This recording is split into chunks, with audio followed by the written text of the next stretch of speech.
আমাদের আগামীকাল থেকে ঈদের ছুটি এবং আমরা যেটা জানি যে ভোলায় বিশেষ করে ইলিশা ঘাটটা অনেক গুরুত্বপূর্ণ। এখানে ঢাকা, চিটাগং, চাঁদপুর, নোয়াখালীর বিভিন্ন এলাকার লোকজন এখানে ঈদ উৎসবের জন্য আসবে।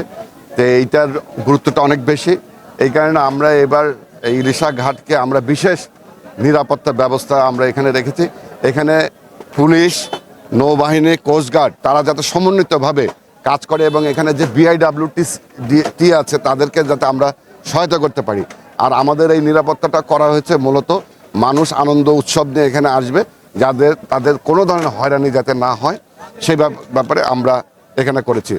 আমরা যেটা করেছি যে আমাদের ক্ষুদ্র প্রয়াস থেকে, জেলা পুলিশের ক্ষুদ্র প্রয়াস থেকে যেটা হলো যে আমরা এখানে একটা ফ্রি বাস সার্ভিসেস করেছি, যেটা ইলিশা ঘাট থেকে মোস্তফা কামাল বাস স্ট্যান্ড পর্যন্ত এটা 24 আওয়ার সার্ভিস দিবে।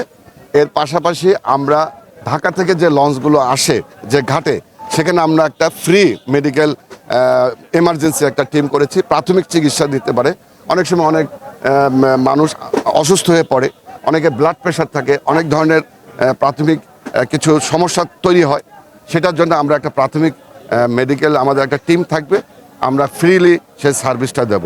এর পাশাপাশি আমাদের কিছু সচেতনমূলক আমরা কিছু ব্যানার এখানে আপনার ঘাটগুলোতে আমরা দিয়েছি, যেটা মানুষ দেখলেই উদ্বুদ্ধ হবে এবং আপনাদের মাধ্যমেও আপনারা সেটা মানুষকে উদ্বুদ্ধ করবেন।